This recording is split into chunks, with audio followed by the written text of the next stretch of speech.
everybody, it's Dr. Bradshaw. I wanted to share with you an example of your social studies rationale.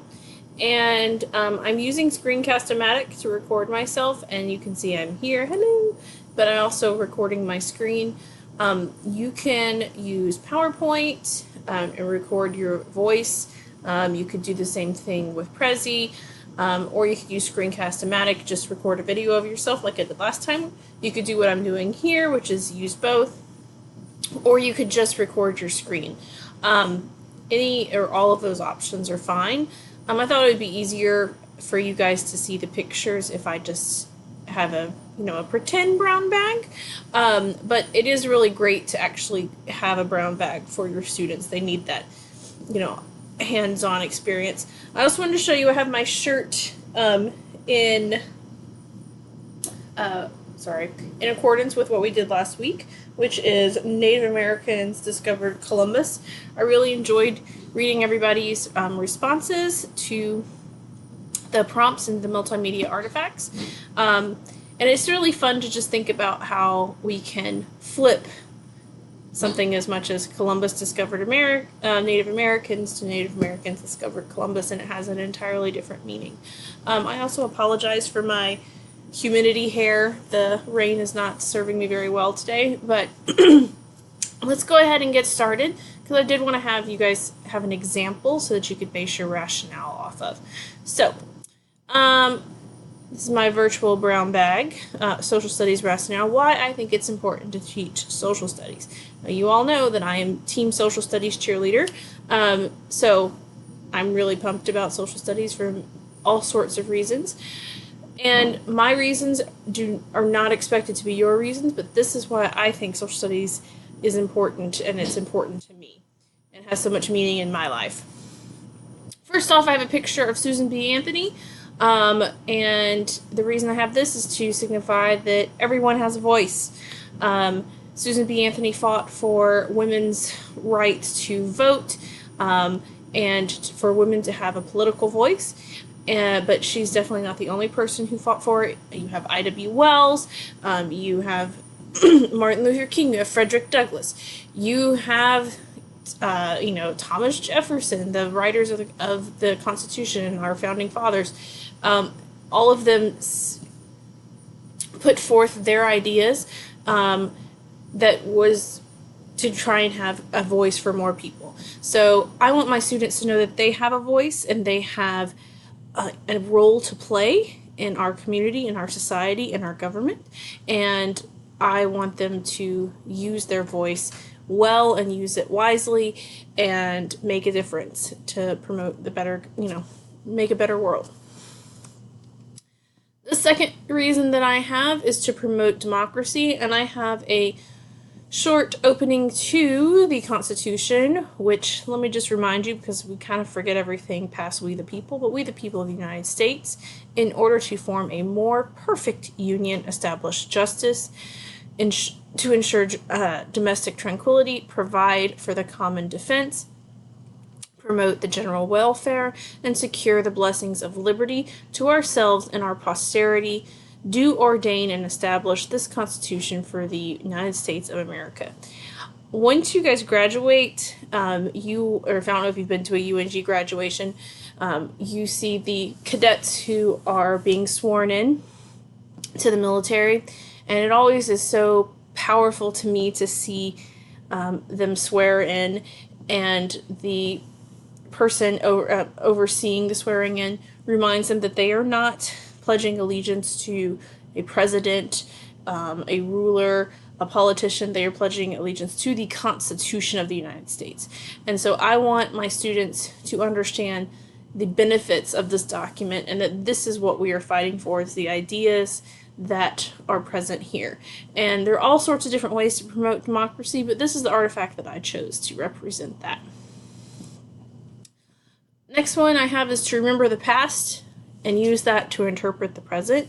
I have a picture of Stone Mountain, which has a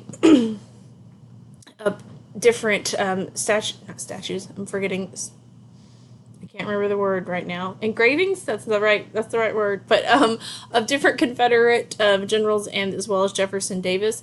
And Confederate monuments are a hot topic, and to really understand Confederate monuments today, you have to understand the past. And I'm not talking about the Civil War. I'm talking about the creation of Confederate monuments, which actually happened. Most of them usually happened about 50 to 60 years after the war concluded, and using that information to interpret what we should do with them for the future. I actually teach a Georgia history class as well, and my students do a really in-depth analysis into different Confederate monuments around the state and choose what they think to be the moral and correct resolution for them. Should they stay the same? Should they be changed? Should they be removed? And they couldn't make those decisions without understanding the past that goes with that specific monument. And also not generalizing for all monuments need to have this happen to them or all monuments need to have that happen to them, but looking at the individual histories of different events, people, everything, and using that to interpret our present. Promote inquiry. I want students to feel like I did when I was in the middle of my dissertation.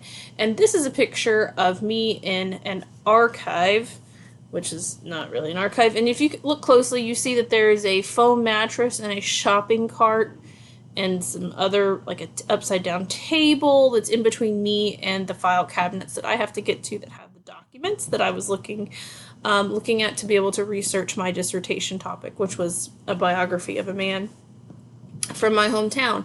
And I want students to feel the urge that they have to know something so much that they are going to move a shopping cart and a foam mattress and an upside down table and go dig through some documents to get that spark in them that they control, what it is they're learning, that they can go and find out more information, for it to not be a chore, but for it to be a joy.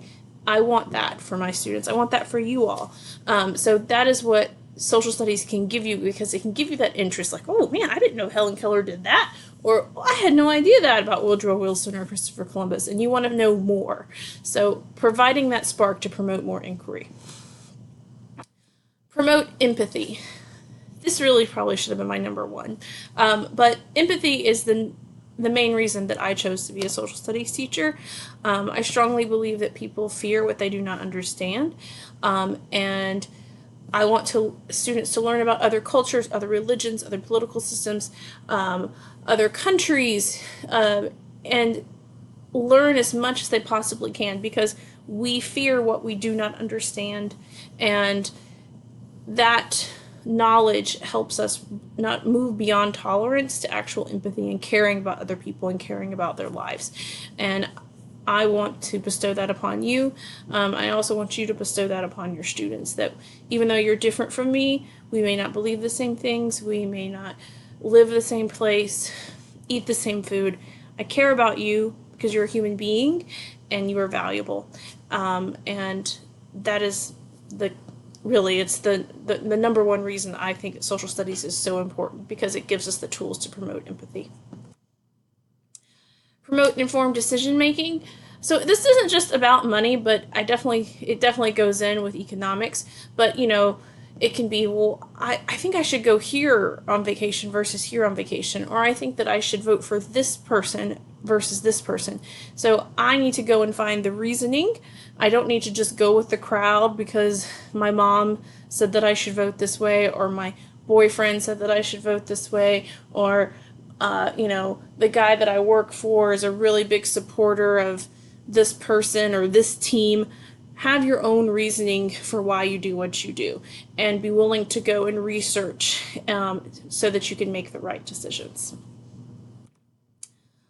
And finally is to be a part of the global community.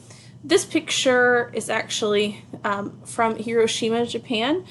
And the lady is holding a piece of paper that is from my students, and she's holding 1,000 paper cranes that my students created. There's a story that goes with this. Is a young girl named Sadako who survived the initial bombing of Hiroshima, but developed leukemia. And there's an old folk tale that if you create 1,000 paper cranes, your wish will come true. And she made actually more than 1,000. And she still died. But now paper cranes are a symbol for the end of nuclear proliferation, a symbol for peace, a symbol for sick children, a symbol just for children. And so people send paper cranes from all over the world to Hiroshima, Japan, and you can see in the casings behind her, that's where they're hung. And this was one of the great activities I did with my students to make them understand that they have a voice as well, and they are a part of this global community. What they were doing, making these paper cranes, had helped them feel connected. This wasn't a story that just happened long ago that didn't have any impact anymore, but they were a part of that story. So that is, sorry, I hit the wrong button. That is the end of my PowerPoint, of my brown bag activity. You guys, 5 to 8 reasons. It doesn't have to be a picture. It could just be a word and you explain it. It could be an actual artifact, like if you had something and you wanted to actually pull out of the bag, that's fine too. You just want to provide your reasoning for why social studies is important, and it's 5 to 8 reasons why.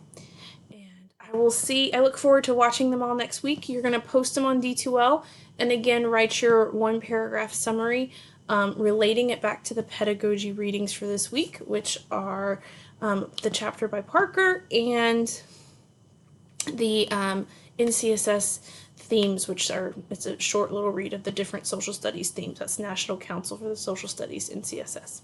All right, you guys are doing super, and I'm so happy to be your teacher. Talk to you guys soon. Let me know if you have any questions. Bye!